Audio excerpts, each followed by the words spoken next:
ميراث. لانه شوف، الحاجه الاولى نعطيك حاجه الاولى، المدرب تاع المنتخب الاردني هو مغربي.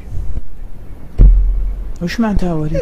راح يشحن اللاعبين للاطاحه بالمنتخب الوطني، يشحنهم مليح هو بزياده. هو مع الاردن يعني انا يشحنهم ماشي يربحوا، ما يشحنهمش امور اخرى. لا يشحنهم بزياده، مش فقط لانه راك تعرف بلا ما نقول لك. مثلا شنو راح يقول لهم؟ واش راح يقول لهم؟ ما نقدرش نقول لك واش راح يقول لهم، لكن قلت لك انه هذا كي عندهم المنتخب الاردني راهو يدربوا مدرب مغربي. نظن انه الامور ما راحش ميراث. لانه شوف، الحاجه الاولى نعطيك حاجه الاولى، المدرب تاع المنتخب الاردني هو مغربي.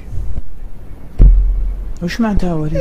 راح يشحن اللاعبين للاطاحه بالمنتخب الوطني، يشحنهم مليح هو بزياده. هو مع الاردن يعني انا راح يشحنهم ماشي يربحوا، ما يشحنهمش امور اخرى. لا يشحنهم بزياده، مش فقط لانه راك تعرف بلا ما نقول لك. مثلا شنو راح يقول لهم؟ واش راح يقول لهم؟ ما نقدرش نقول لك واش راح يقول لهم، لكن قلت لك انه هذا كي عندهم المنتخب الاردني راهو يدربوا مدرب مغربي. نظن انه الامور ما راحش